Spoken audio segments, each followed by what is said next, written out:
Hello, everyone, and welcome to the United Wrestling Network podcast. I am your guest host for the day. That is at the Dashing Adnan on Twitter and Instagram, or the handsome voice Adnan Kureishy. And I am joined by a cavalcade of zebras, of stripes, or as commonly known, the referee. And let's start here to my right. Let's see. What is your name, kind sir? My name is Nick Bonato. I am the senior official for the United Wrestling Network and the executive producer, showrunner for Championship Wrestling from Hollywood.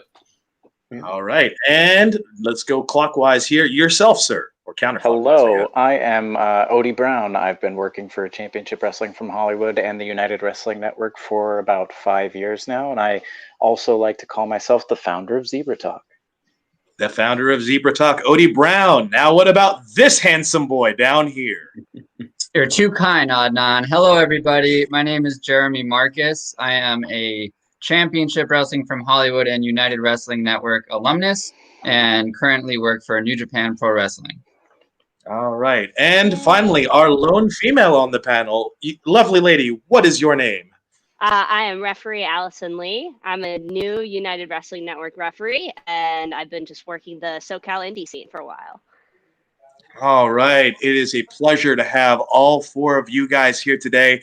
As you guys know, I'm here to ask you all the hard-hitting questions. And question number one is obviously going to be, what did you all have for breakfast today? Oatmeal. I had oatmeal too. We all had oatmeal. No way. I had some migas that my roommate cooked. I don't really Jeremy, know what that is, you but were it was supposed fancy. to have It was oatmeal. delicious. Not What today. is Sorry, The guys. oatmeal memo. Didn't get the memo. Oh, I don't even know what Jeremy, you're the migas worst. is. Yeah, I don't know what it was either. It's pretty good though. I had vodkas, toast, an egg, and like some fake sausage, and it was great. It was Wow. very vegetarian, which Nick would appreciate. I do appreciate that. That's the only thing. I lived with Nick for a little while, and I never really got the vegan experience, but I'm actually dating somebody who's like a hardcore vegetarian right now. So I'm actually getting to enjoy all of the like fake meat supplements and stuff like that. It's been a real good time. Oh, that's awesome. Also, speaking of vegetarians / vegans, in the chat I see here, Alyssa Mourinho has shown up on the YouTube. She says, Yay. "What's up, zebras?" So, What's up, look, Alyssa? Yay, Hey, love Alyssa. her. A lover of oatmeal as well. cereal Cereal. is better soggy. I'm just Papa saying. Esco's here. He is not happy with me eating. I agree Bacon. with Papa Esco on this one. I'm going to eat a steak for dinner tonight, Papa. That one's for you. Papa Great. Esco is Happy. always angry, I just gotta say. Yeah, I'm don't gonna start even getting try. the I thought he was John always. Roberts. What was that? I'm gonna start getting the John Roberts treatment from Papa Esco after eating the fake meats earlier. I would say after the treatment that John Roberts has gotten from the bodega, I would not be surprised if he's opting out on every single one of their interviews after this. But I figured he's kind of ornery because he's starving all the time. That Papa Esco. Stop. Hey. How you feeling there, Papa Esco? Stop it. All right. Well, let's get to the matter at hand with all my lovely referees here. I just, kind of opened up the board here. First actual question past the breakfast question is, how did you guys all get started as being referees? Was referee always the goal? How many of you guys wanted to be wrestlers, and how did you end up starting? So let's take it actually from this way. Let's actually start with you, Allie. Okay, well, so I was doing ring crew pretty much anywhere I could and just helping out while I was training to be a wrestler. And, lo and behold, the ref doesn't show up for a show. And they throw a shirt on me, and all of a sudden I'm a referee. So it was wonderful. Classic Dave. Nice. Yeah, and right. people were like, hey, you know what? You're pretty good at this. You should keep going with this. So I just kept grinding, and here I am. And how long have you been at it now? I guess I would say a year. Yeah, pretty much. Okay, a year. All right. Let's I move like to down. think I was reffing at home during the pandemic, just like Jeremy. Well, speaking of working at home, my next Yes. Jeremy, next you next. I started reffing about 7 years ago, and I really just wanted to get involved with wrestling, and refereeing seemed like a great way to be involved without having to actually be a wrestler. And I still get to be in the ring, I still get to officiate matches and be a part of the match. But not have to take all the bumps and bruises. Take some lumps, but fortunately, I don't have to do it every match. So you just took a lump this past Friday on New Japan Strong in that Finley versus Kenta match. Yeah, that one hurt. That one definitely hurt. A forearm from Finley is never fun from anyone, really. Man, that reminded me a little bit of when Finley and Juice Robinson lost the tag team titles back in February to the Gorilla Destiny. What does that stand for? I think you got knocked down twice in that, right? Or is that? Yeah, well, I got pulled in the way of a spear in that one, so I thought the forearm was rough. The spear was way worse. I think he ended up spearing me into the corner. And you'd think that padding would help, but not really. You know what it is? They just keep getting confused with Jeremy for like other wrestlers because he's in such good shape. He's so I was gonna say, I've seen you warm up before a match, and you're like ready to get in there. Justin Borden is talking about bumps are always fun. Justin, I owe you one for interfering in a cage match at AWS a few years ago. I was there that night. That pushing me into the cage and giving me a low blow. So you know what? I know it was you. And one day, Justin. It was definitely him. I was in the audience watching. That was dastardly. Yeah. Lord. Sounds like Jeremy and Justin Borden. Yeah, could we possibly have that match set up for a future Primetime Live episode? I'd say, Jeremy Marcus versus Justin Borden. Who knows? We'll figure something out. I'm sure. I don't know that the United Wrestling Network could sanction that since they're not licensed wrestlers. They are officials, and I think that might even include a manager's license. But actually, you have to have a wrestler's license in the state of California to perform on pay-per-view like that. So maybe we'll. That's why they pay bombs the big bucks. Yeah. Yep. Yeah. And, in addition, so jumping. Sorry, I'm not going to cut you off for a second there, Odie, but just want to say another Primetime Live referee, of course, Justin Borden, and then jumping down to another one, Scott Johnson, who mentions the spear Jeremy took on the very first Primetime Live, right? Is that correct? With Mike Bennett and Nick Aldis in the NWA World's Title match. Everybody you know what, guys? I think I might need to start thinking of a new career path because you're reminding me of all these bumps and bruises I've taken recently. Don't stand near people who might get speared. That seems to be the common factor here. I mean, he's doing this stuff on his own time too. Ask him what happened in Lucha class. I was told not to ever bring that up. Yeah, that's a great point, Adnan. If you're going to be one of us, if you're going to wear the stripes, you're going to end up taking a spear or maybe like a fireman's carry or something like that. I'm pretty sure I got taken down in it up all night because I refereed a couple of those. There's definitely moments where I've been down. Like there's just something about me, or if you guys remember at Wrestling, you got a very kickable face. Yeah, I got a kickable face. I do. There you go. At Wrestling, there was a referee who looked a lot like Luigi from the Super Mario Brothers, and he got murdered. And I don't know what happened to him. He looked kind of like me, but I don't know what's going on. So, just terrible things. Like a ref with a mustache. Yeah, right. I support that. Yeah, that's unquestionable, or very questionable, depending on what the question is. Well, the question was, as we go along the line again, so we were halfway through. Odie Brown, tell us, how did you get into professional wrestling refereeing? That segue was so seamless. It's almost like you and Nick choreographed it behind the scenes. It was real good. Good job. I fell into wrestling. I accidentally got involved in wrestling, honestly. I ran into a friend of mine that I knew from high school. We used to go to punk shows together, and he invited me to a wrestling show he was going to be performing on. And I was like, all right, sure, why not? And lo and behold, I wound up at a backyard wrestling show. I had no idea I was going to this. They gave me an address, and I just showed up in a cul-de-sac. And there was no referee that was there, and I kind of was making some jokes about it. And the promoter was like, here, why don't you go do it? And so I did that then for a little while. And then eventually there's a referee in Northern California named Sparky Ballard who found me back there and took me to a real school and got me started on my path down, wrestling. Sparky Ballard, love that guy. He's a real good ref. Yeah, legend. Yeah. And legendary Nick Bonanno, please tell us about your humble beginnings. So I thought about being a wrestler. It was about 10 years ago. I started in 2010. I was talking to my dad about it at the time, who was plagued with injuries his whole life, despite not being a wrestler, just being a normal human being. And he brought up a lot of good points about getting hurt now would be a thing forever, and how that's probably not a good idea. So I thought, hey, refereeing, like Jeremy said, it's still a way to be involved in the action and stuff. So I went to Mikey Whipwreck's school on Long Island, which was the New York Wrestling Connection. Mikey oversaw the curriculum, and then I was the head trainer was Pat Buck, and then Tony Nese and Alex Reynolds. So I trained under those three, and then then I was kind of off to the races from there. A thing that Odie and I talk about from time to time is that there's really not that many referee classes anywhere. So me breaking in was mostly me just getting no advice whatsoever, and then just getting screamed at when I messed up for something I didn't know.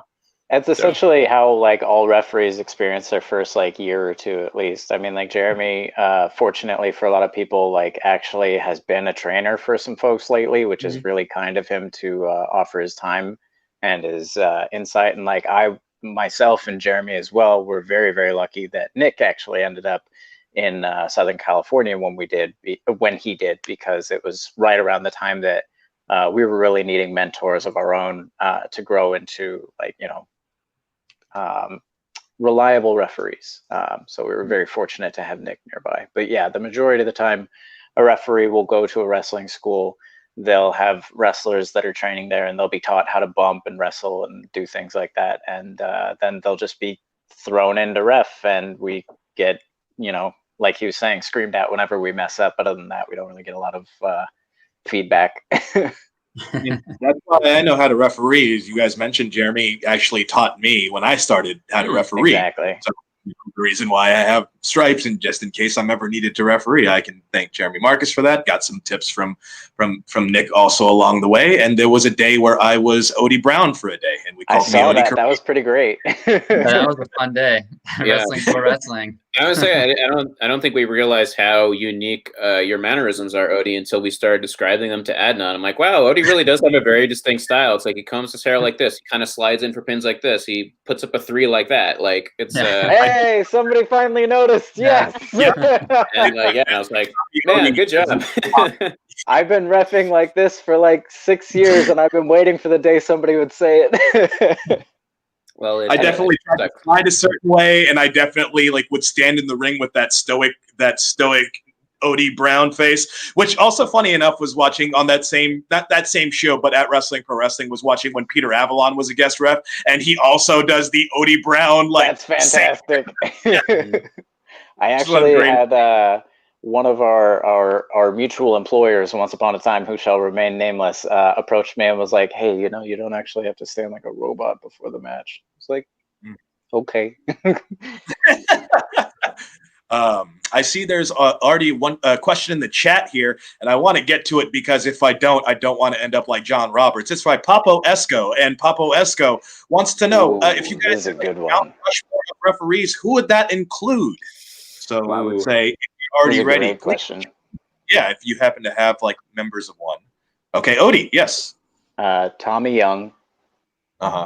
Tiger Hattori. Mike Chioda. And I want 5 because Corderas and Robinson are both my next answer, and I don't know how to pick between them, but those are who I would pick. Okay, that's a pretty solid lineup. Has anyone else got? Yeah, it's hard. I would have to say Red Shoes Uno for one, and Mike Chioda. It's got to be on there. Yeah, absolutely. Tommy Young, of course, and maybe Earl Hebner. But to leave off so many refs, it's hard. A real disservice. I don't think you could pick 4 or 5 because there's so many that belong on there. Yeah. Ali, Nick, do you have any to add on this? I'm trying to think of this now because that's one I wish I had thought of previously. I was gonna say the only one that it stands out to me specifically, and it's one that's already been mentioned, is Tommy Young. And for those of us who have been involved in NWA matches and things like that, there wouldn't be the kind of style that we're refereeing at now if it wasn't for Tommy Young, especially with a lot of the interaction between the wrestlers and the referees. If you ever watch any of the Ric Flair matches that Tommy Young refereed, he was always so involved with everything.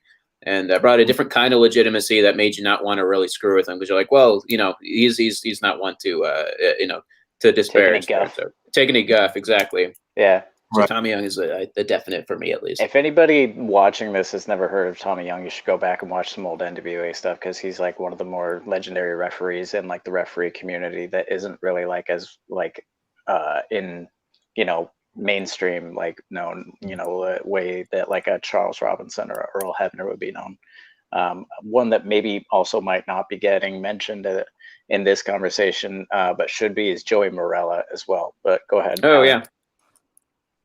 Okay. Yeah, mine would be similar to Jeremy's. Definitely like Red Shoes. Pretty much that lineup. But if we're talking about refs to study, I pretty much study the ones who look like me, selfishly. So tall and lanky, and yeah.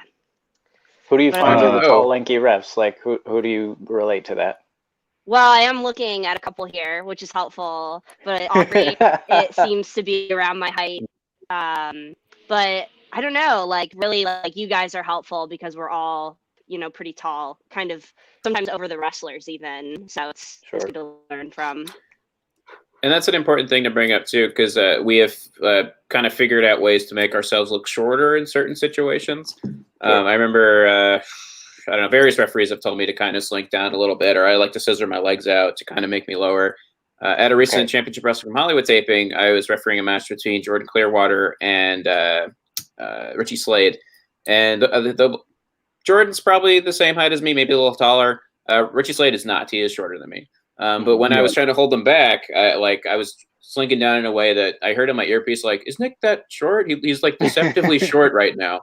And I was like trying to do this and stuff, try to Nick doesn't look like that. Think of the frame. I did think. Sorry to change subjects back to what we were talking about. I did just think of another person for the Mount Rushmore I'd like to include, even as an honorary mention, and that is Brian Hildebrand or Mark Curtis. If you watch any Smoky Mountain and stuff like that, he refereed like every single match ever, pretty much, and he also did it while wearing suspenders. So there you go. Mark Curtis. So because I always remember Mark Curtis like taking like there was those moments, of course, that happened where sometimes a fan gets involved, and I just remember Mark Curtis like kicking a fan when he came into a WCW. Sounds like Mark Curtis. He got taken down by Mark Curtis. How bad is that? We've had some of those similar experience up in Northern California. Before I was, lucky enough to be on the Championship Wrestling from Hollywood roster. I got to do some wonderful like flea market shows and stuff like that. And yeah, people like to get involved. You don't want to get involved with the boys in the ring or the ladies, because they will assert themselves. They have to, and they have their right to. Honestly, this isn't ballet for a reason. Like, not only will the guys take you down, guess what? The referees can take you down too, because all you guys, I think, are more than capable of defending yourselves in these situations as well. Especially Nikki Bombs. Yeah. See, it's confusing, right? The mirroring. You got to point to the opposite way. This guy. I'm glad that Jeremy brought up Red Shoes Uno, because Uno does one of these things that I really I always appreciate when I watch him referee, is that like if he noticed that there's some tomfoolery happening, there's just occasional times where he just won't make the pin because I really do like that. Yeah, it's something I thought was a he won't allow the match to end on a cheat. So if a wrestler pulls a hair to get into a pinfall, he won't count the pinfall. That's great. That's also exactly. Like, it takes a lot of courage, kind of, that I'm finding, to make those decisions in the moment. And he's just so dedicated to all of those actions that he takes, like so committed. It's really cool. Absolutely. Yeah, totally. I think from his mannerisms that I'm trying to incorporate in all my refereeing and not just New Japan stuff is like he'll do this, like he'll kind of like wag a finger at stuff. No. Yeah. Yeah. I like that. That's very visual. That so much. Yeah. Because like this can mean a bunch of things, but like the wag finger no is like, okay, that's like no, it's a very specific no warning.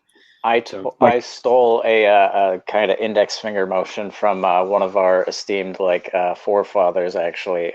Jason Ayers, when he's talking to people on the top rope, talks to them like they're his children.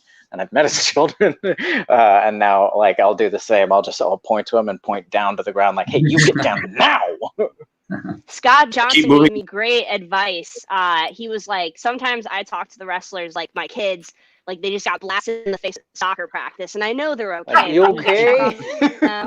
Yeah, and I was like, wow, that's so awesome. Like they're just my idiot kids. I love it. That's very funny. That's so good. Having authoritative with the monster wrestlers has got to be difficult to deal with. Looking at you, R3. You know that guy's 333 pounds, and it's very hard to tell that guy what to do. But like Seriously. somehow, you guys have been able to do it. Allie, have you refereed an R3 match? Have you had to the ability? At Arizona. Oh, yeah. I'm just like, hey, you want to get paid for this match? That's, Right. that's how you get them. Get them in the wallet, you know? Yeah, the pay window, straight from the pay window. It's I've been shifting my chair left just because the sun keeps following me. So I'm like, oh wait, I'm good. I'm good back here. All right, cool. Excellent. Find your best light. You're dashing Adnan. Come on. Any light's my best light. At the same time, we don't want to outshine everybody with the light on my face. Now, there is something that I think all of us got a lot of entertainment from, and it has to do with one of our guests, specifically down on my bottom right here. Yep, Mr. Jeremy Marcus. When we had this little pandemic start, you got a little bit homesick to the ring, and you started acting pretty erratic, and you were kind of strange. In fact, we have some video evidence to prove it here. Nick, please present the video evidence. Evident? Throwing out a recyclable can, instant disqualification. You're out of here.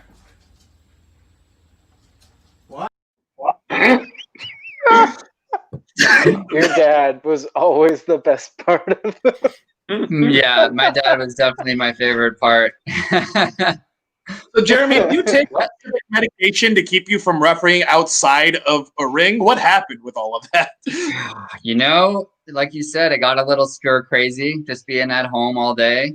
It didn't take very long for me to really miss wrestling. I had just gotten back from a tour, and I was, hoping to be going on another tour soon, and I was really excited about it. And then, unfortunately, the pandemic happened, and realized I wasn't going to be in the ring anytime soon. But can't stop me from doing what I love, and that's officiating. So I officiated around the house. I officiated my parents. I officiated their dog. The Young Lions. I officiated the Young Lions. I officiated That was my a great girlfriend, which she did not appreciate at all. No, she didn't. But somebody had to enforce the rules, and I took that burden upon myself.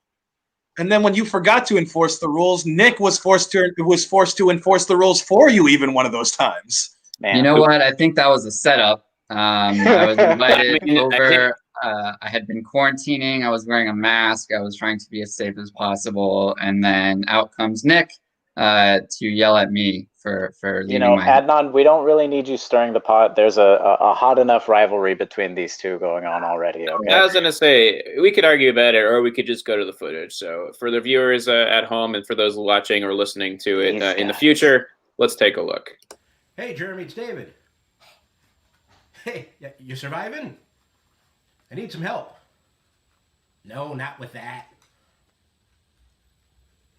No, money. Taxes. I need some tax help. Can you come over? No, it's fine. It's fine. Come over. Everything's clean. All right, thanks. See you in a few.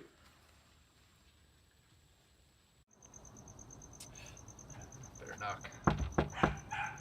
Hey, back up. Sport. Hey, come on in. Come on in. All right. Hey, sport. Laundry, I thought we were doing taxes. What's up? Well, whether it's laundry or taxes, I get taken to the laundry either way. Well, Jokes. I can't help you with laundry, but I can definitely help you with taxes. Good, I well- have a CPA, so. Well, we had a pretty good year, I guess. Yeah. So, Good. What can we do? I see we're all safetied up. Good, we are Gloves on. safetied up. Yeah, I definitely want to follow the rules. Hold on. You're talking about following the rules. You're not supposed to leave your house, Marcus. What are you talking about? Look, I've got my gloves on, I've got my mask, I am following the rules. I don't want to hear anything about that. There is an order that you cannot leave home, and here you are, outside of your home. Come on, ref. You No. gotta get within 6 feet of me. Look what you're doing. You're breaking the rules. No, here, you're too. breaking Come the on, rules ref. to me. You're Hey, breaking the rules to come me. on, I need ref, you what out are of you here. No, doing? no, Come I on, need I you gotta out of here. follow I'll the throw rules, this ref. out Come right on. now. I'll throw you Come on, get out of here, Jeremy. Let's go. 2. I don't care. Let's go. Jeremy, come on. Don't put me in a Hey, come on, get out of here, You're the one who should be coming over here. Come on, all right, come on, I'm leaving. Jeremy is getting kicked out of the house. Unbelievable. Where's your Okay. mask, Banano? Come on, Banano. Where's your mask? You're not even Yeah, wearing it. where was Nick's mask? Hey, That's my hey, question. calm down. Yeah, where was Nick's mask? Nick? I was fashioning a number of He's masks supposed to be at our that leader. time. I agree with you. Well, we had quarantine our home, so the presence that was upsetting me was Jeremy Marcus. He was doing a good job of covering up his face and his hands and things like that. Should I have been more precautious? Yes. The presence that was upsetting me was your mustache, okay? Look, my mustache was not good enough yet, and you don't see it now because it was for the best decision not to have it anymore. But for those of you who visit the original episodes of New Japan Strong and Collision and things like that, you can see Nick Bonanno with his mustache, especially one of the best matches of the year on that program, which is Filthy Dom Lawler versus Fred Rosser. Also the sweatiest match of the year, if anyone sees that. Adnan, Yes, as you can see here, this is a clear-cut example of what good referee facial hair should look like. Yes, yes. You Thank know. you. Thank you very much. I could do the dirty mustache like Officer Banano, but It's not How are worth you- it, Jeremy. Your mustache game. Oh, you're the only one who hasn't stepped theirs up. So where's yours going to come in? I'm Talking to me? working on it. Oh, Allie. Okay, well, I'm waiting on it. It's blonde. One day, and then You can't. it'll just see be it on like camera. all mustache. Yes, Odie. Oh, no. One day. Oh, Go I ahead. thought you- Continue. No, but Jeremy, what led to you? So it was all that, and the Quarantine Chronicles, I believe, is what you called that series. So it's a very entertaining series that I think if you're in wrestling and you just like entertaining things in wrestling, 100% check out Jeremy Marcus' YouTube channel, and you can watch, what was it, like 25 episodes of that? Like, yeah, maybe Wow. we did around 20. I don't remember the exact number. Before my girlfriend almost killed me. So it's so good though. It's so entertaining, and I think if you definitely should take a look, and you'll get a kick out of all of that. I'm inspired. I started rapping like the troublesome customers at my store. Like, I'm gonna call the Good. police. You gotta get out of here. You know. It's all good. Hey, You know, you guys if getting- they're reading the comic too long, they have a 10 count to read that comic. It's not Yeah. a free comic shop. You have to stand there and read the comics. You gotta Can't buy just it. be in here They don't really loitering. work Come on with now. me Yeah. as well, but what are you gonna do? Well, like we were Sometimes talking they- about earlier and illustrated in that video, the finger wag works a lot. It works well. So. No. It's a 10 count for everyone. Jeremy gives a 20 count though because he's got a huge fan. So it's It's a actually- little bit quicker, yeah. What do we got there? Is that Cody's landlord? We're under attack. Oh, no. Before we move on, I do have one of the characters here. Sorry, I muted you. the guest Oh, star yes. here. Oh man, I hope it's Dave Marquez. I hope he's somehow in Jeremy's home. He hates himself. Didn't you read the comment earlier? Yeah, I think exactly. David Marquez does not want to watch, but we've got he's- Moishi here Moisey, Oh oh my gosh. Mm-hmm. in his What a great referee ref. shirt. Such a good puppy. Or should I How hard say was it to rough? find a referee shirt for your dog? Sorry, I think my internet cut out for a second. Oh, I asked how hard was it to find a referee shirt for your little doggy? You know, it was actually my mom found it. This is her dog. I'm just dog sitting for the weekend. So, thank you. Yeah, he's an adorable dog. Not a good official, but a good dog. We've been talking for 30 minutes, and the first comment to come from somebody actually watching this, not involved with the program, is for the dog. People love Yeah, the dogs. dogs. The hardest dogs. Oh my goodness. Yeah. Well, Okay, so so- now that we, oh yes. I was gonna say there's a number of things that dogs do that are breaking the rules in wrestling. No biting, scratching, things like that. What In the would be ring. being? Yeah, exactly. Is It's there a not rule against allowed. that? It's frowned You upon guys tell for me, sure. because I won't. It's count funny it because out. you just It's okay. reminded me that I just watched a review of a movie. I'm sure all of us have seen at least once, Air Bud, and now it just makes me think of that scene. Like, is there a rule that a dog can't be a professional wrestler? Tell me, guys, is there a rule that we can't have a dog wrestling in professional wrestling? I think it is. I've actually seen a dog wrestle in a professional wrestling match, so Where was this? I need to know. No, I shall not speak of this company's name. I would never, ever, ever try and promote this company. But yeah, I know a promoter who uses his chihuahua as his finisher. He uses it as a splash. Yeah, it's real. Wrestling's real, y'all. It gets weird out here. Oh man. Well, now we know, and dogs. So they do almost every move a dog would do. I guess other than the splash would be illegal, right? If it's all biting, clawing, peeing, barking, peeing. Yeah. Yeah. You probably thankfully none of you guys have had to stop somebody from peeing on another wrestler, right? You would think. Oh I no. don't know. I have been in situations where a wrestler went under the ring to pee. Actually, almost all of us in this chat have worked with this wrestler before, except for Allison, I think. Fantastic. Yeah, I will tell you later. Oh my goodness. I have worked with a wrestler regularly who urinating on their opponent is part of their repertoire. Thankfully, it is pantomimed and not actual. But, good. That's perfectly fine. I mean, Junkyard Dog did that, right? Didn't he like pantomime peeing on his opponent, kind of? JYD? No? I think so. Oh, yeah. JYD did do that. Yeah, he would do like the head. Yeah, he did that head. I think Rick Steiner did that too a little bit too, if I remember correctly. How did we get on this? No. I think Allison brought it up. We gotta explore like all the things that could happen in the ring. Yeah, so we were discussing what is a rule versus what is like frowned upon. Because like there's a bunch of things that are cheap that I wouldn't DQ someone for. If you threw a cup of water in someone's face, I wouldn't disqualify you, but I'd probably admonish you for it. I found that things are legal as long as you are like hitting the object with your opponent as opposed to vice versa. Oh, yeah. The minute that somebody is hitting your opponent with an object, then it's illegal. But if you're getting your head smacked into a ring post, it's not your fault the ring post was there. It's a big gray area. It's a huge gray area. I was explaining this to a couple of wrestlers the other day at Primetime Live, actually. They were talking about rings, like the use of the ring steps, which is usually my go-to. Throwing someone into it versus picking them up and throwing them. Yeah. So, yeah. Mm-hmm. That's interesting. So what I wanted to ask you guys, with there's a wrestler in. Oh man, that's great. I wouldn't be surprised if it's the same person. Justin also has worked with this individual, at least the one I'm thinking of. I'm sure there are others. Have you guys had somebody throw up in a match? Because I've had that happen a couple of times. Yes. Yeah. I did. Jeremy was in the match I was doing commentary for, if we're thinking of the same match, right? Knows, right? Wrestler threw up in the ring, and someone was ringside, and they had like a towel, and they just handed me the towel, and I just like scooped it up. Yeah, it was like quick. I was surprised how quick and efficient we were able to get it. It wasn't like a ton of throw up, thank God, but yeah, it was definitely not fun. He had an energy drink, right? Wasn't it a Bang? And he's all like, "I'm never going to drink Bang Energy ever again." Yeah, I don't remember. Cleaning up stuff is actually kind of like a real it's like synonymous with your job as a referee, right? And I've actually had some really good moments in my career where I was like reflective of like, oh, this is like one of my like wrestling memories. Like I was there the first night that we were in Japan, like cleaning someone's blood off of the ground, and I was like, I'm in Japan cleaning up a wrestler's blood. I don't know whose blood, but it's off of the ground, and like I'm not gonna get paid for this, but this is wrestling. This is awesome. Did you have gloves on already? Yes, I definitely had gloves on. I don't know if y'all are aware how hyper like aware and like self-conscious of like blood I am. I'm not squeamish around blood, but I don't want to touch other people's blood. Sure, yeah. No, it's a good reason.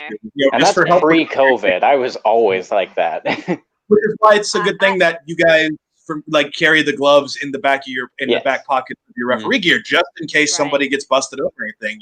You want to check the injury, but you want to keep yourself safe and healthy. That's a good lesson for any referee, honestly, at any point. I have a question. I did have a show. Oh, sorry. I do want to tell this story because it's great. I had a show. Sorry. It was like at a strip club, and like one of the wrestlers broke his nose, and Anthony Idol was like, "Get this guy a tampon." I was like, okay, so I had to go find one from one of the strippers and show him how to use it, and now I carry them for that reason because guys don't know how to use them. So just a magical little. I mean, it's a great thing to plug up a bloody nose. I'm not gonna lie, it's what it's designed for, right? And it keeps the shape. People do use it for bloody noses.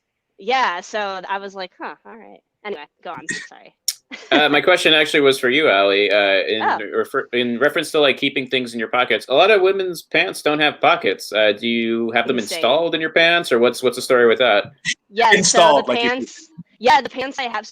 So almost all of my ref outfit is custom made because they don't make female ref shirts, etc. So my friend has been cutting open the pockets. She sewed in the hole for the mic pack and everything. Mhm. So yeah, it's just got to get that extra tailoring in. Right on. Also, Adnan, because it sounds kind of funny to like talk about like them getting like tailor-made stuff or whatever, but like we had a Q&A going on in Zebra Talk for like a number of weeks, and every single time there was a female host that was on there, one of the most talked about things was how they got their pants taken care of, because it's such a grossly under represented thing for women to have functional pockets and like pants that are like slacks that they can actually move around in the ring in. Like literally every single girl that we had on there talking about it was talking about it at length with each other. It's a really big issue for them. my second night at Primetime, one of the wrestlers was like, "Hey, can you hold my earrings?" And I was like, "No, sorry."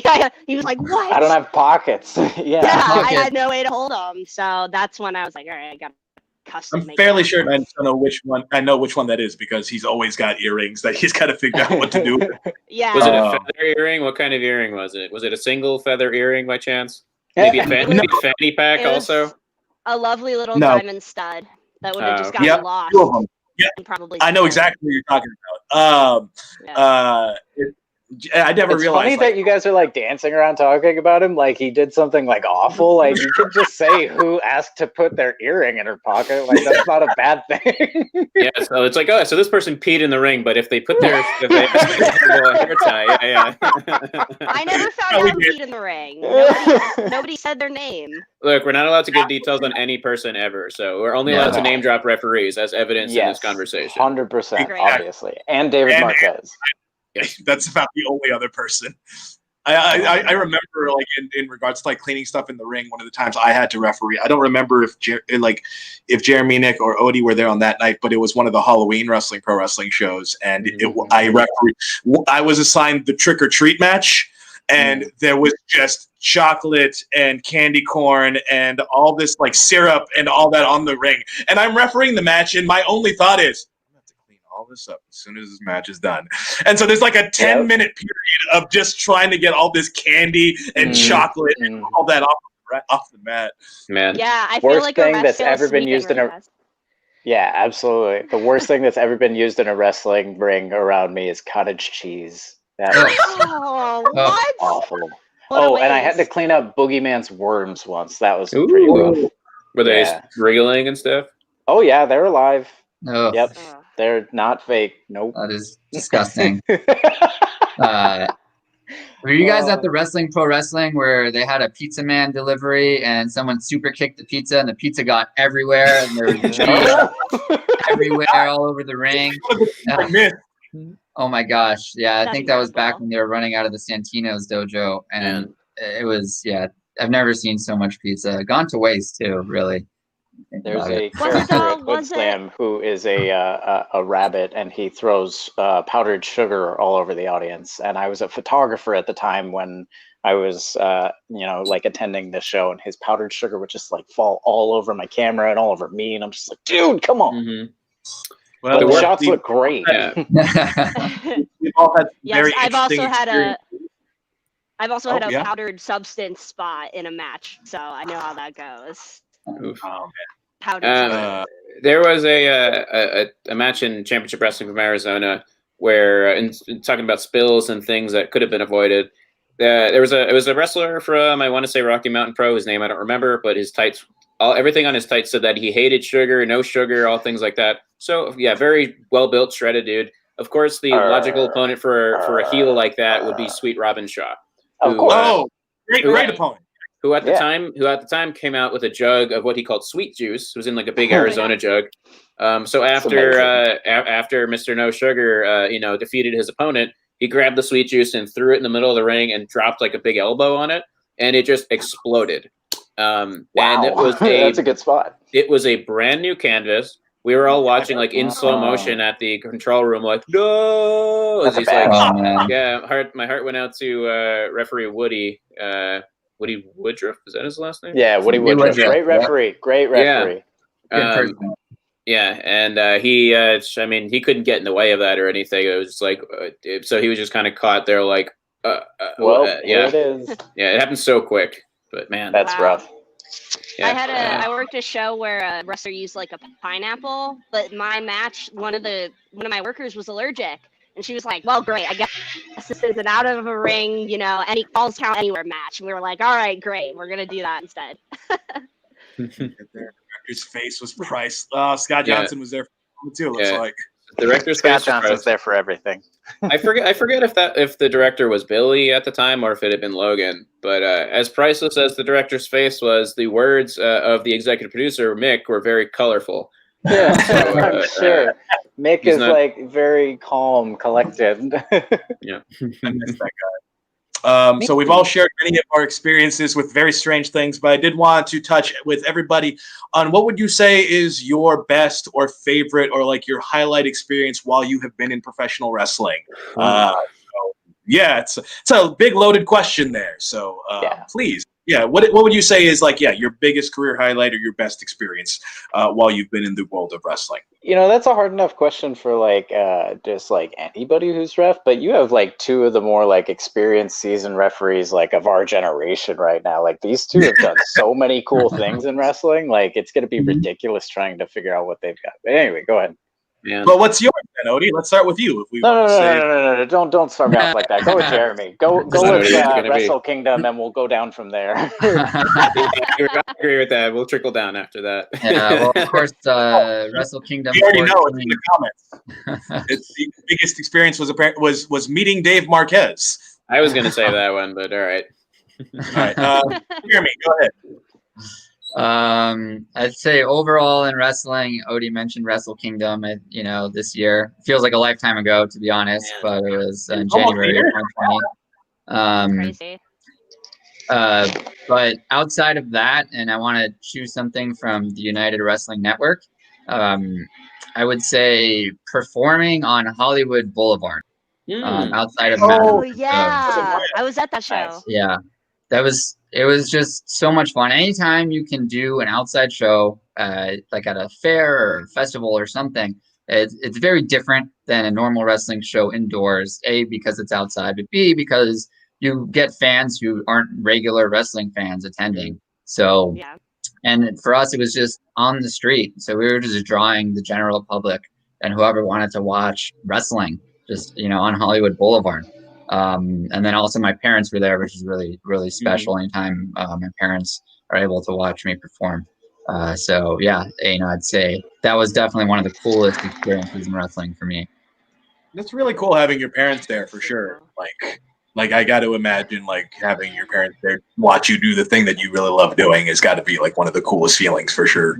Yeah, it's great for me. And for them, I'm sure, I've always been a wrestling fan growing up as a kid. So to see me in a wrestling ring, they probably knew it was going to happen sooner or later. So they're probably not that surprised by it, but I know it makes them happy to see me happy. I'm glad. All right.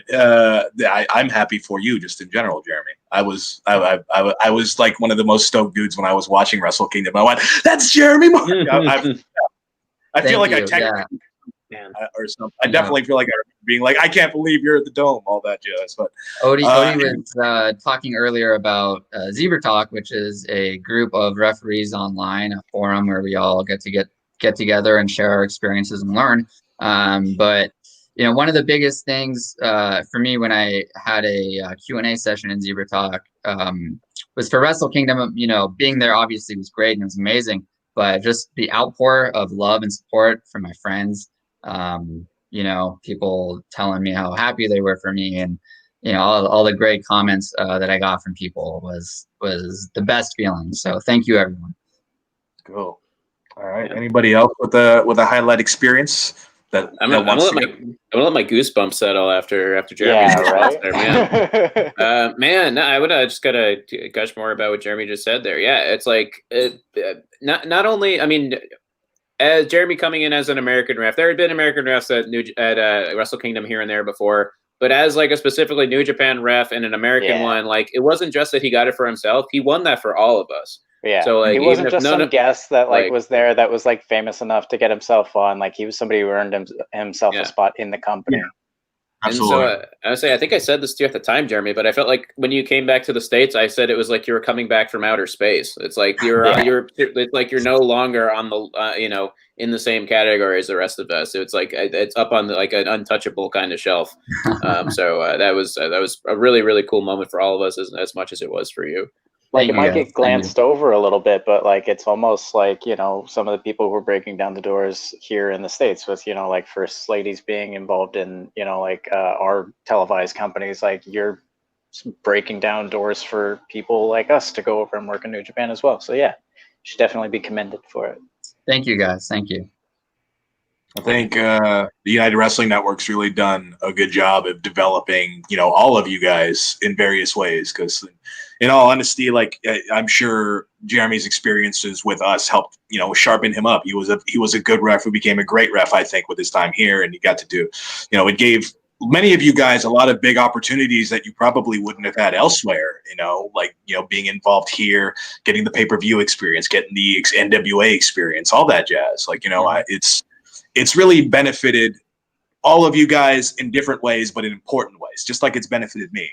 That's why I have a lot of appreciation for the time that I'm here and what I've been able to do. And I'm really glad also watching each and every one of you guys grow as the time has gone on too, because none of you guys are at the same spot that you were when I met you, and you guys are all at bigger spaces.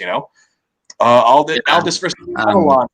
A title at Championship Wrestling in Arizona for many reasons: the history, the title, the accomplishment. It was for the promotion, working those two amazing pros. That is Scott Johnson's big highlight. Shout out to Scott Johnson. Yeah, well deserved. That was a great match. What a great match. Scott's so awesome. Adnan, you touched on something I wanted to highlight really quick, and that was that Nick, Odie, and I were all reffing at the United Wrestling Network at the same time. And the three of us have talked about just being around each other and growing together. Really helped all of us tremendously. I know Odie mentioned earlier that Nick moving to California and being a more experienced referee really helped Odie and I inside of the ring and then outside of the ring as well, just with our professionalism and what's expected of a referee outside of the ring. Yes.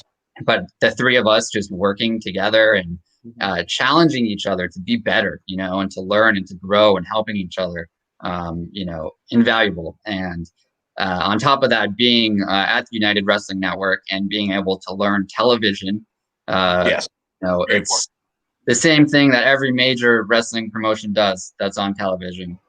United Wrestling Network has got it down to a science, and they're as good as anyone. So to be able to work for this company helped me tremendously. I know it helped all of you as well. It's crazy to look at the amount of an effect that having somebody like Nick around can have on like an industry, as far as from the referee's perspective, right? Because before him, obviously we had some good referees, but it was it was like Justin and Rick and Marty Elias were doing everything in Southern California for a number of years, right? But then Nick comes in, and then we start having an effect on the people that we're around. All of a sudden, we've got Allie, we've got Isaac, we've got Chad, we've got all these other people that maybe we're not necessarily the best person in the world to be holding around school or something like that, but to help hone the craft of the people that are in our immediate vicinity. Just kind of, it's a ripple effect.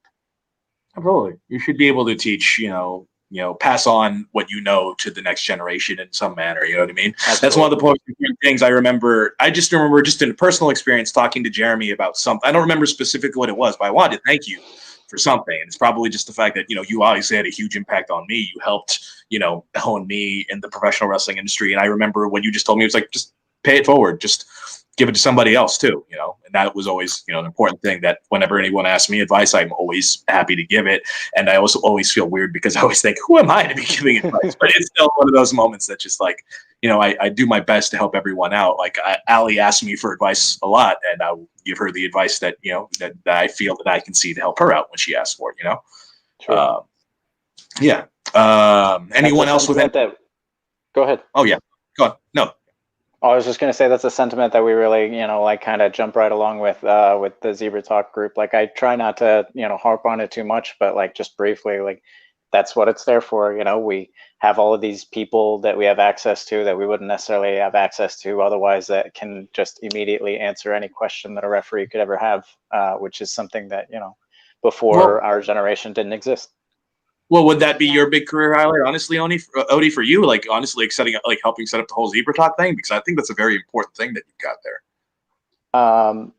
Yeah. I mean, I don't want to like. Looks like, yeah. I'm very, very proud of it. It's definitely been one of the biggest focuses and highlights of my career for sure. Absolutely. To have so many people, from like Rick Knox to Jimmy Corderas to even, people like Jesse Hernandez and people like that, telling me like, oh, I'm so glad that this is a thing now. And on top of that, saying, like, oh, I wish this was a thing when I was coming up because it would have made things easier for me. Like that is an insane compliment to hear from somebody. And like that was good enough in and of itself. But then at the beginning of this year, Zebra Talk just reached 700. Yeah. So that's actually an inside joke. We're at 922 members right now. Oh, we're on 6 continents. Somebody just recently commented on that post from like 2 years ago. So Justin's throwing in a little like inside joke. But anyway, at the beginning of this year, we started the Zebra Talk Fund, which is we take all of the money that we've made off of the merchandise, and once a month, myself and some other private referees who probably aren't in this chat at all, we deliberate over some people who apply to get the fund, and then we pick one winner, and then we give them some help getting to wherever it is that they are trying to go. So like at the beginning of this year, we sent somebody from Finland to Germany for a tryout at WXW, which he actually was very successful at and got to be on the show that night. And I think that specifically, that foundation is probably the thing that I'm like most proud of out of anything that I've done. Like creating the group is cool. Getting to go to Japan was pretty great, but like, yeah, getting to like help someone go and chase their dreams and then let them bring the information that they collected along the way back to their area and help improve the area that they're in. That's amazing. Like that brings me to tears sometimes thinking about like it's pretty great. Aw. All right. Allie, Nick, do you guys have any career highlights? Yeah, follow that. Yeah, I do, but all right, geez. Okay, I'll jump back around. Yeah, so going off of what Odie said with Zebra Talk, I think a thing that's important about that, even the group as a whole, but then also the Zebra Talk Fund specifically, is it's not just like, hey, I need gas money and pizza money and stuff like that. It is something that is you're able to give someone an opportunity that they can then take and help others as well. So I think that's a very important part of that group that the fund itself helps remind people of, because I know that referee who did get those opportunities at WXW was able to go back to his area and talk about what he was able to learn there and his experiences there, and see how other people might be able to make that similar steps. So for all that, that is a thing that is very important, at least my perspective on Zebra Talk. I have so many highlights. I wear Jillian hats in United Wrestling Network, but also just wrestling in general, any of the groups I'm in. I'm never really just there to referee. I'm always kind of doing something, whether people ask me to do it or not. I'm always like I became the senior official at United because like, I'm like, okay, I'm the senior official now. No one can tell me not. And they're like, okay, sure. What's it called? Yeah, so that happened. Yeah, it's really hard to pick. Like Adnan kind of like did it for me. It was nice. It was just kind of like, well, is this it? Well, because I know how important. Yeah, I guess. I mean, yeah. I would say I have to bring up matches, of course. So I mean, yours is China. Yours is China. Yeah, like, absolutely. Yeah, anything. my biggest career highlight as a referee was when we did I did the NWA World's title in China 2.5 years ago. Like I also helped produce that the event there. And then when we brought it back to the States to edit and everything, I was also on board with that. So overall, that is like whenever anyone asks me like what to send them a video of something I've done, specifically people who aren't in wrestling, I almost always send them to that special.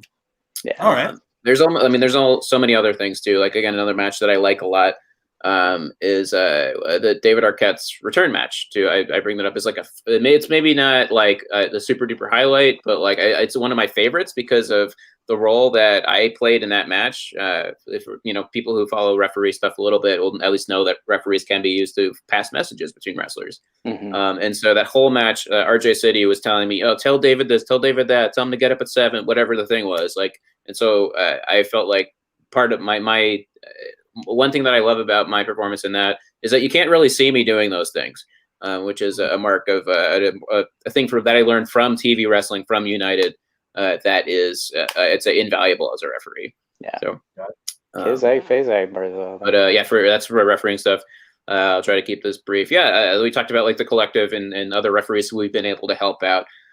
Because there wasn't, what is established now online and with the rest of our groups as referees now. When I first, at least not when I first broke in New York, but then also when I came to California. And a thing that I try to emphasize as much as possible is that I firmly believe that any referee who's come through Championship Wrestling from Hollywood or Arizona or any other United brand, Primetime Live, etc. I believe that all of them have gotten better from the time that they've spent there. Yeah, absolutely. Every single one. Totally agree. And there are a number of referees who spent a little bit of time there who I thought might have the knack for it, who ultimately ended up deciding that wrestling wasn't, or at least involved in wrestling wasn't for them. I think of Steve Cravens, who was an excellent referee who was based in San Diego for a while. I believe he's out of Chicago now. Not sure if he's still working, but another one would be our friend Eddie Firth, who's he's pretty much done everything in Hollywood besides wrestle a match. He was a commentator. I think he did some announcing as well, interviews. And he spent most of his time as a referee. Not the best at judging how the size of a ring to a venue, as Jeremy can attest. Like another event that we did on in Hollywood, but not on Hollywood Boulevard in that same spot, was me and Jeremy helped Eddie with a live event he did. Was it last year or was it earlier this year? I forget. But last year, it would have been 19. Yes, we helped him with a live event that he was doing at the Comedy Store. And due to the thankful to the ingenuity and math spatial skills of both Jeremy and myself, we were able to fit the Hollywood ring into the venue by 1 inch. It was 1 inch. Yeah, because he's like, oh, it's 16 feet. It's like, yeah, but we got to remember post to post, dude, not just like the size of the actual size of the square. And so that added another foot, I would say, at least. So yeah. It was, well, if not, knows how important 1 inch is in wrestling. I think it's a bunch of pro wrestling referees. I'm saying, every time when I come down for that 3, it's super close. I do that. Some refs do that, but it's that. That's a Jimmy Corderas thing. Do that because it's more visual. Yeah, gotcha. Also, don't do this. It's Kyoto's. Yeah. And don't wear a wristband. At least on that's your Bonanno's, middle. apparently. No, it's not even mine. I got heat at it for it's more of a Brian Hebner thing, a baby Hebner. So I think it might be a specific part of your arm that I don't know if he wears it like up. He wears it like up. Yeah. Yeah, I'd say be careful with that because signatures of referees are important. Also, while we're talking about funny things with clothes, there's somebody in this chat who liked to remind me with some regularity that I should have bought shoes that had black bottoms. I was never told this, so I just thought it was the silliest thing for a while that like people felt the need to tell me that like the bottom of my shoe was wrong, but like they were right and I was wrong and I was being obstinate about it. So eventually I got black shoes. Thank you, and Nick. I was saying possibly eventually you will be able to make more mark yourself. We've just mentioned Brian Hebner, who almost always wears blue shoes, the bottoms of his shoes, but that's his signature. They also have his name. Mine was an accident. Yeah. I wonder if that's the case with Uno. Yeah, but I'm done with my stuff. So for now. So how we doing, Allie? What do you got? Allie? Hey, what are we talking? What's the question again? What would you say is your career highlight or a big moment? What are your highlights so far in your career? Well, it's a young career, so definitely getting the call for United Wrestling was really exciting. Specifically Hollywood, just pretty much my whole journey here has been really, really exciting and awesome. Just people feeding their mentorship into me and their advice and critiques and their beliefs. And it's just like a wonderful journey of self-growth in like all areas of my life. It's like, so I wouldn't trade it for anything in the world. It's so awesome. It's like what being human is about. It's like growth and like learning a hard skill and having people like be a community to you. So it's been Is everything getting really jumpy awesome. and choppy for the rest of you guys, or is that just me? Yeah, just a little bit. Kind of, we can make it work. But I can hear her and stuff. So All right. You're good there. I have 2 questions left. One is a shorter one. One I think is also very important. Hello? The short one I will start first. Nick touched on his a little bit, but I will ask, what is your guys' favorite match that you have been involved with? I can see you, Odie. You look good to me. I don't know if Oh, I don't look use good to you. the force on us. Yeah, right. Odie won Canody. But yeah, what would you guys say is your favorite match that you have been involved with? No, my connection's super choppy. Oh, you look fine to us. Yeah, we can you hear sound you. fine. Yeah. Can you hear us? Oh no, we might have lost Odie. We might have We lost lost Odie. Odie. It was this Well, landlord. While we're waiting, yes. I will share one because I knew you were going to ask this question, and it's always the hardest question to answer. You know, your favorite moments and your favorite matches. Again, I'll choose one. Hello, Odie. I'll choose one from United Wrestling Network that comes to mind. Peter Avalon versus Ray Rosas in a steel cage. Classic. Fantastic match. One of maybe 2 or 3 cage matches I've done in my career, and a 3-segment match at Hollywood. So hard to do. The entire match, ended up going half the length of the program. Great it match. was a ton of fun. I remember asking for advice, maybe from Nick or from Justin, before the match, and they said, "Oh, you're doing a cage match. Just remember that the cage is going to be there, so don't slide into the cage." And I was like, obviously the cage is going to be there. I'm not going to slide into the cage. Lo and behold, like my first pinfall, I slid right into the cage. I was like, oh, all right. Yeah, the cage is definitely there. I love Nick with his, oh, bless his heart laugh. That reminds me of like a time I slid into someone and kicked them in the chest. I remember my first cage match. Oh, man. That just reminded me. Well, there used to be a ringside camera operator at Championship Wrestling from Hollywood. I want to say his name was Kevin. I'm not totally sure. He had mutton chops. He always wore like a newsy hat. And there was one pin. I think it was like Eli Drake versus like Big Duke or someone like that. And the pin was like right into the ropes. And I was like in this very much like, oh, I'm gonna see the shoulders no matter what thing. And so I slid in for the pin and I kicked him right in the chest. The operator. So. Because of the positioning, I was blocking every other shot, so they had to go to his shot. So it's like you see me sliding in, and then it's like, all right. That's kind of cool, though. I like that. I definitely slid into Shane. Allie, you may like it, but the audience doesn't. Audience and the camera operator definitely does not like it. I definitely slid into Shane one time, and I felt so bad. I had to apologize to him afterwards, and I think I might have even been wearing boots at the time. Oh, sorry, Shane. Shane. You're the mayor. I'm almost positive that when you kick Shane and you apologize, he's like, "Oh no, bro, it's cool." Bro, we're good. Yeah, we're good. I think Levi Shapiro has like bumped onto Shane accidentally like a number of times. It's on Levi though, really. Accidentally. Yeah. Oh, man. Allie, what is your favorite match that you have done in your short career so far? Yeah, I had a really fun one between Kikutaro and Jerry Gigolo, where Kikutaro's thing is low blows, and he was like, "I'm gonna kick the ref in the nuts," and Jerry's like, "That's our ref," and he was like, "Oh, you don't have nuts," and I was like, "Well," so he figured it out, and he kicked me, and the audience loved it, and I couldn't count at the end because I was in so much pain. Oh my God! It was so much fun, and the audience freaking loved it. That's great. It was a blast, yeah. So Kikutaro kind of has a lot of matches in his back pocket that he can kind of like pull out whenever he needs to, and he's had that match I think with all of us because he definitely had that match with me and Serial Man. That was a masterpiece of Odie's performance of anything I've seen him comedically timing. Was when he got hit in the crotch and had to yeah, you're in too much pain. Brought the house down every time.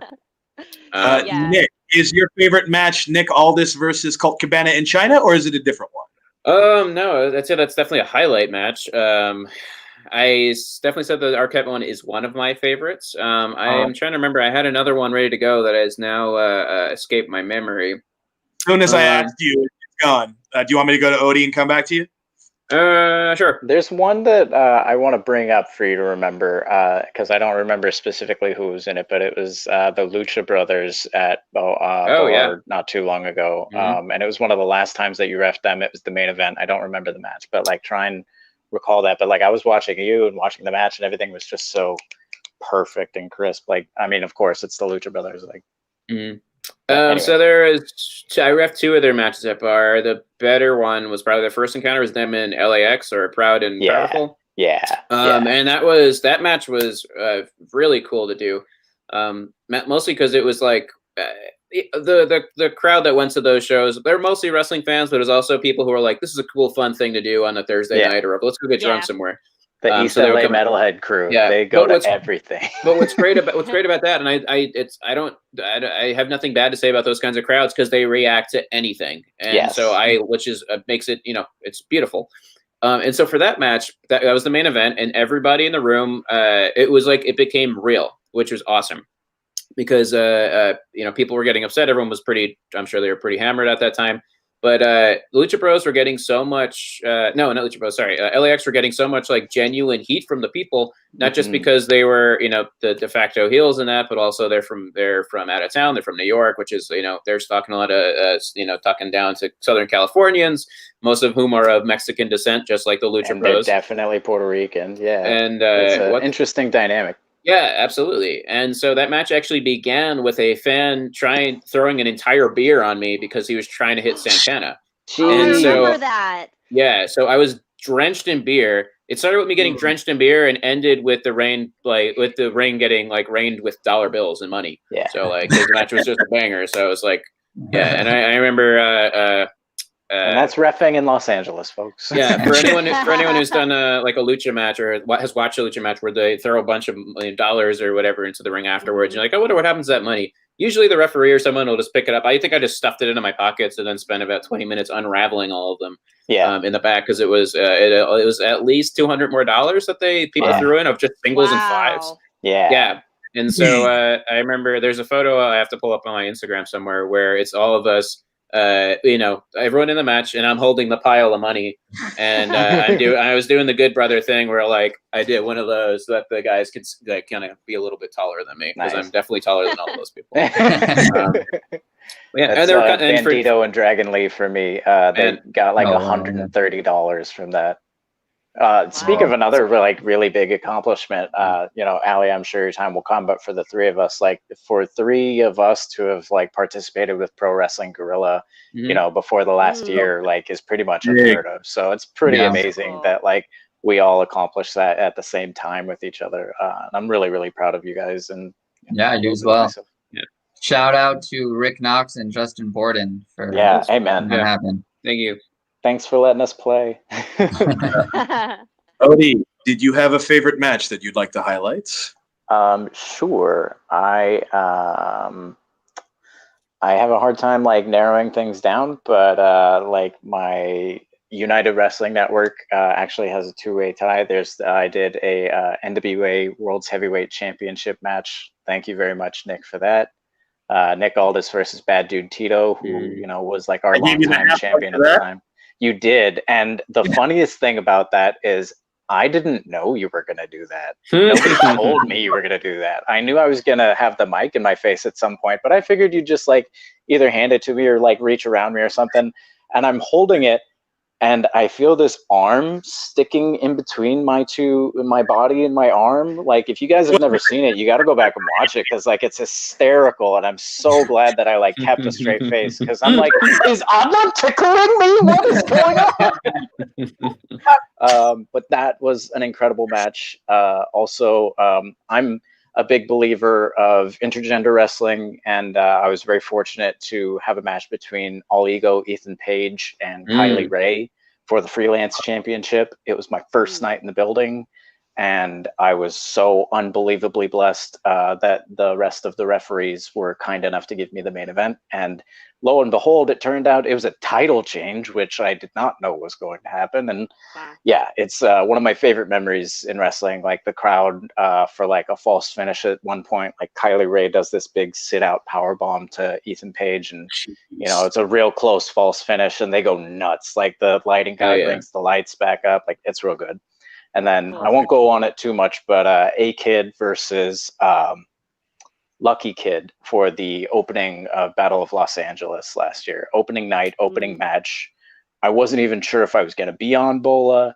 Like every night I've ever refed at PWG, I've had to go up and, you know, be like, okay, do I get a match tonight? Like it's never been a I'm on the roster thing, which like maybe they feel differently about that. But to me, it's always been like, okay, is tonight a night that's okay? And they've just kind of kept allowing me to participate. So when Bola came up, I was just like, and ended up getting the opening match. For Bola, right?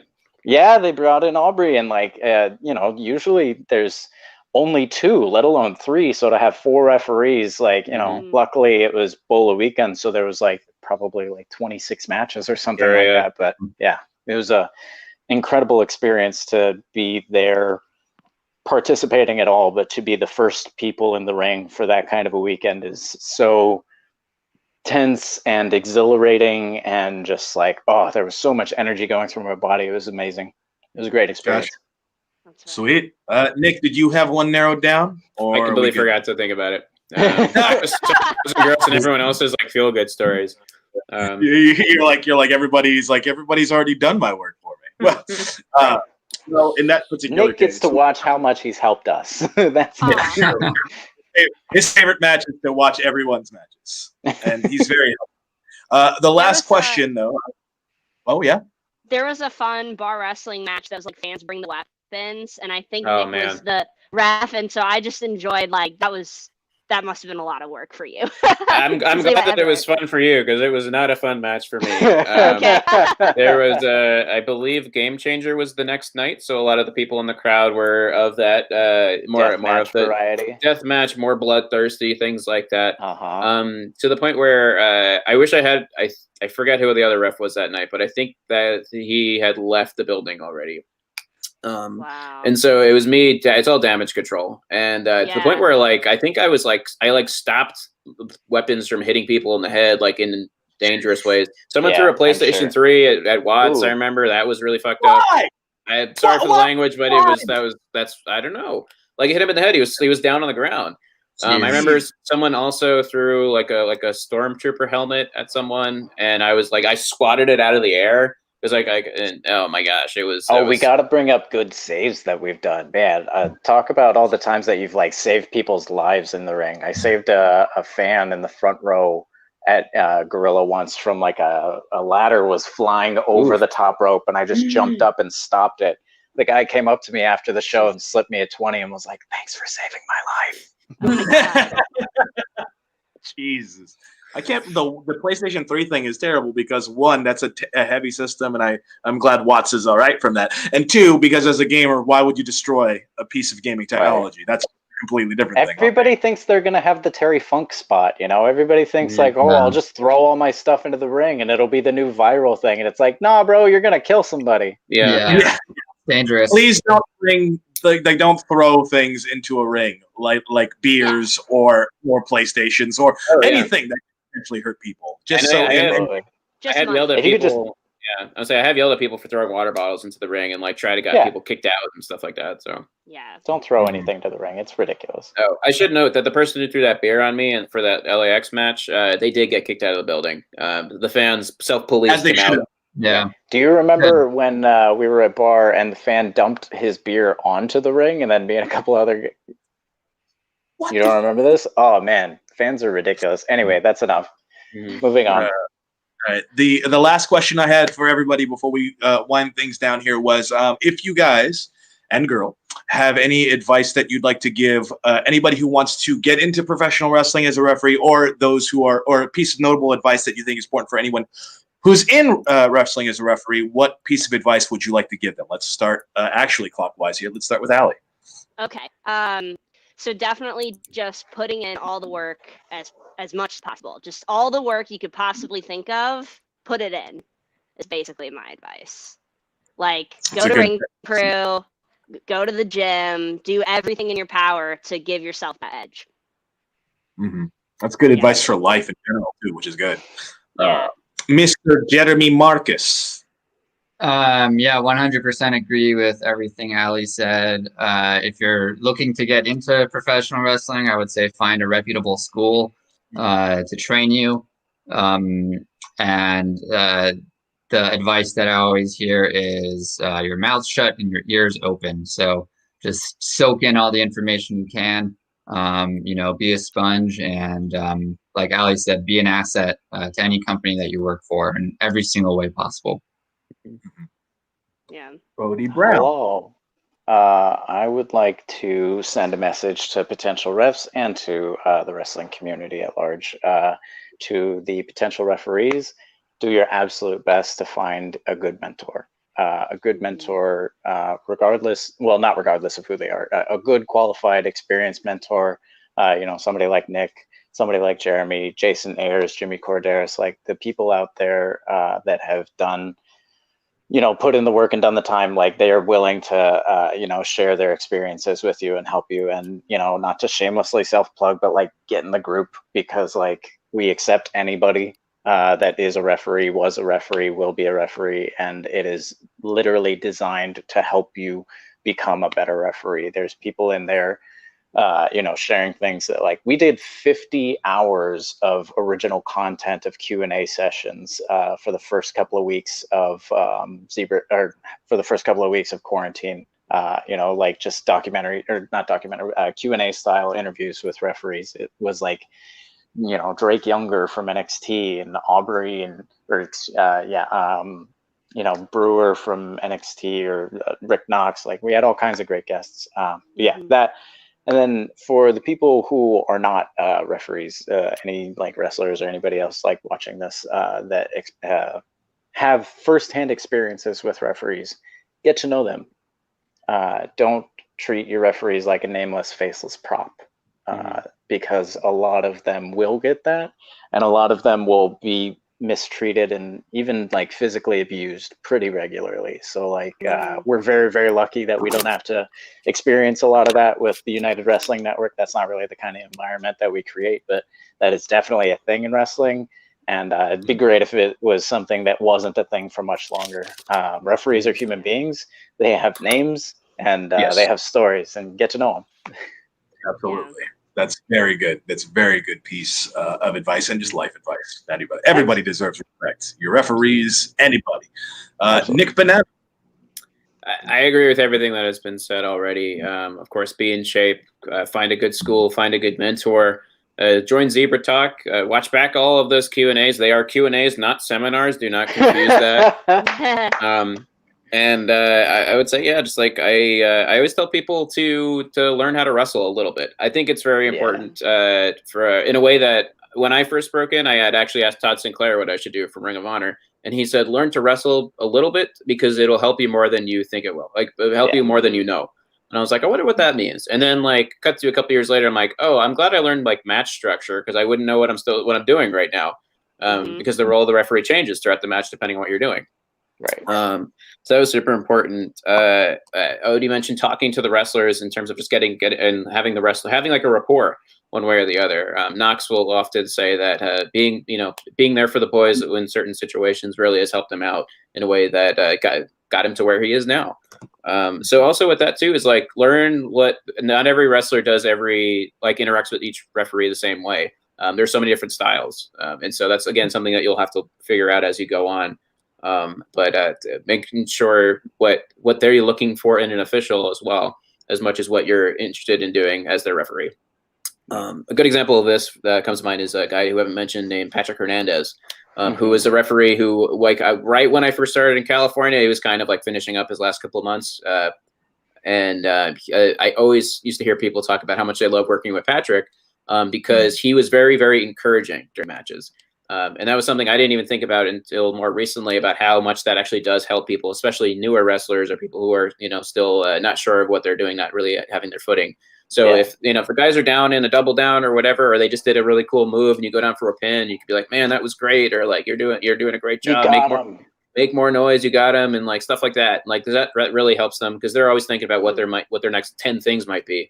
So adding those little moments into matches, I think, is really helpful. And I had mentioned one of my a highlight match earlier. I'd mentioned was Fred Rosser and Tom Lawler, and I talked to Fred recently, and he told me that I've refereed actually 2 of his favorite matches. That being one of them, and another one being at Nuclear Heat a couple years ago, is with him versus Jake Atlas. And he noted me as one of his favorite referees because he likes how much that kind of interaction helps. Like saying that, this is like part of my language. Yeah, good. Good shit or whatever. Whatever. Sorry. But I mean, you already dropped an F-bomb on this. I was very passionate about not hurting people, and I thought encouraging people should be as passionate expressed. True. And so. Yeah, so I think even from a year one beginner to someone who's been working 15, 20 years, that kind of encouragement never really goes away, or in terms of the need for it. That's always important. And then my last thing I always tell referees is look at things that aren't wrestling and steal from them, whether that's movies or comics or whatever you want to do. My favorite thing that I always like to do is I look at paintings, because especially if you're trying to be a TV ref or pay-per-view ref, you need to start thinking about like what the frame looks like right now. Yeah. And so a great way to do that is to study paintings, because a lot of it is composure and like how things are set up. My favorite painter is a guy named Caravaggio. He was like a late Renaissance painter, and he worked a lot in triangle formation. And as in a singles match, you are in a triangle formation constantly with the 2 wrestlers, and then exactly what Odie is saying. And so had I thought about this earlier, I would have saved a picture or painting to put up here. But I recommend people check out different things and find ways that you could steal from them.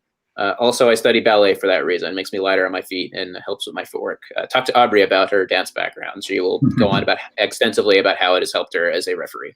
So yeah, I think my Muay Thai has helped me stay quick on my feet. So having that like extra athletic curricular to put into your reffing is really helpful. Mm-hmm. It definitely sounds important. I just also want to chime in with the aspect of one of the most important things I learned that applies to, I think, everything, is one of the early lessons I learned that I always took to heart is get in where you fit in. Let's just say you're on a wrestling show and you want to ref. There's no necessarily guarantee that you'll do it, but always be ready to do something, because doing something that you don't want to do can lead to something that you do want to do. And I think that's one of the job at Hollywood. Yeah. Exactly. It's one of the most important things that you learn, like what Ali said about showing up and just being helpful, about showing up, ring crewing, or anything.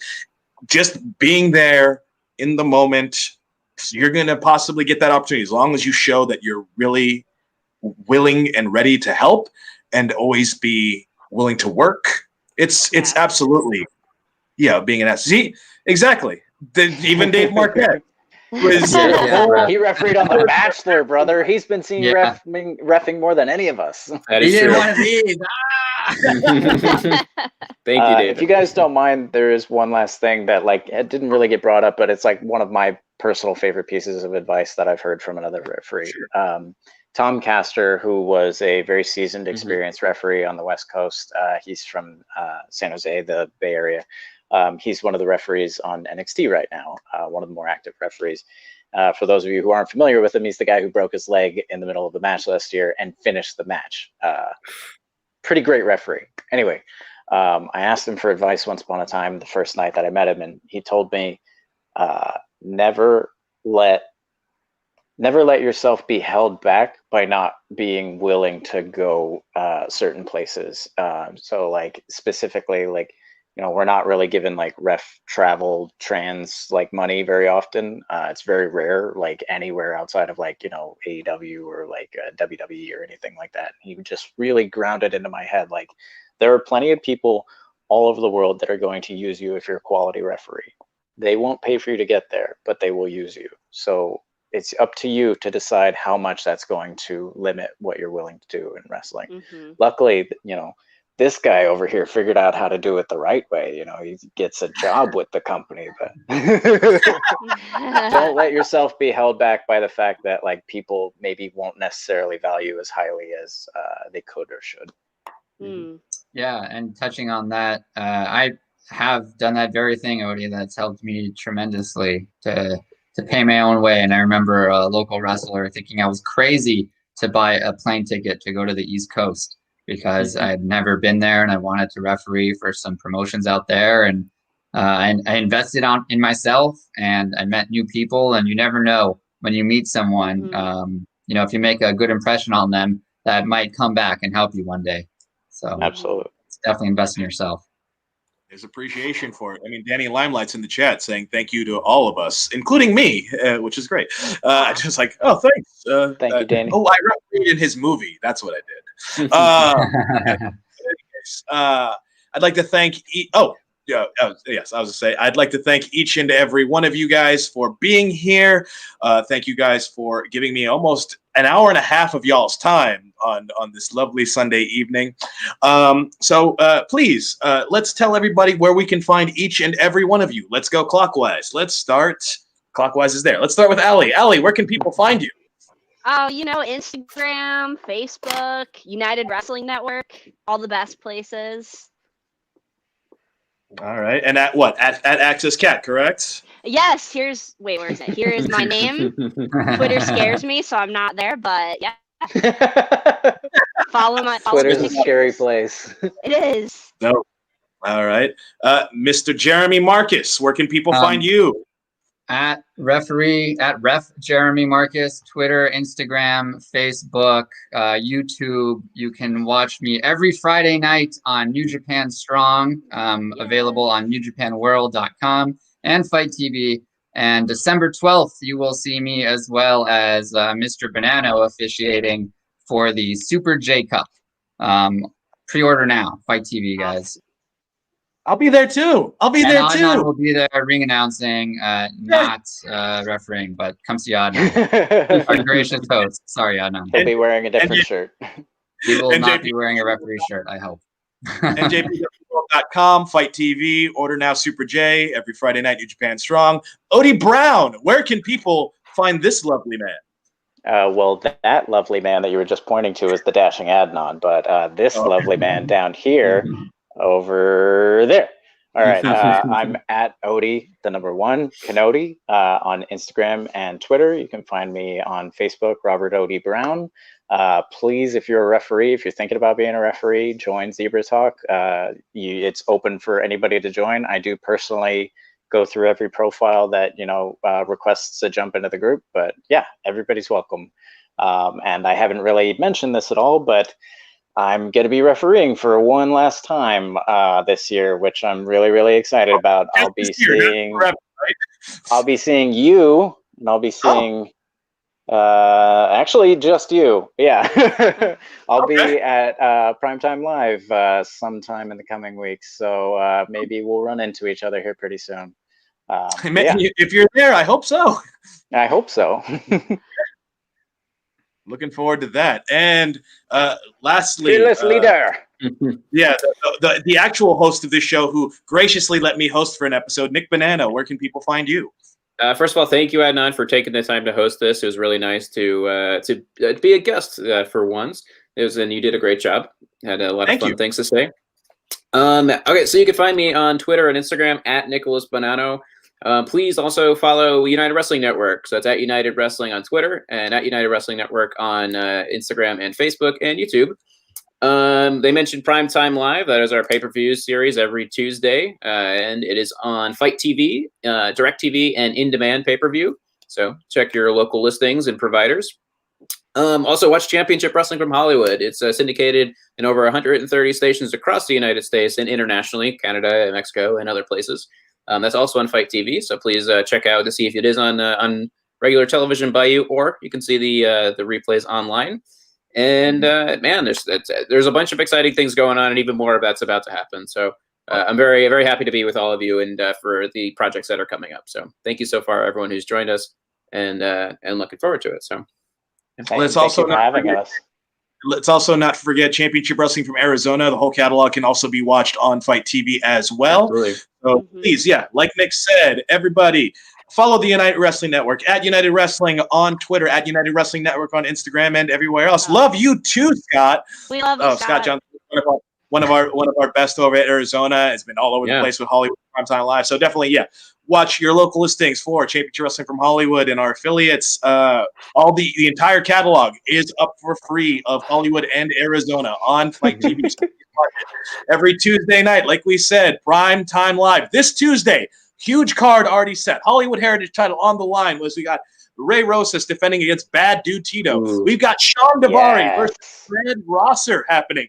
And guess what? Adrian Quest is going one-on-one with the man of the hour, Leo Rush. That's this Tuesday. That's 2 days from now. Primetime Live, 6 p.m. Pacific time, 9 p.m. Eastern. It's right there on the little scrolling thing below Odie and Jeremy. So order it today. See you there. And then, of course, find some of us, New Japan and JPWWorld.com.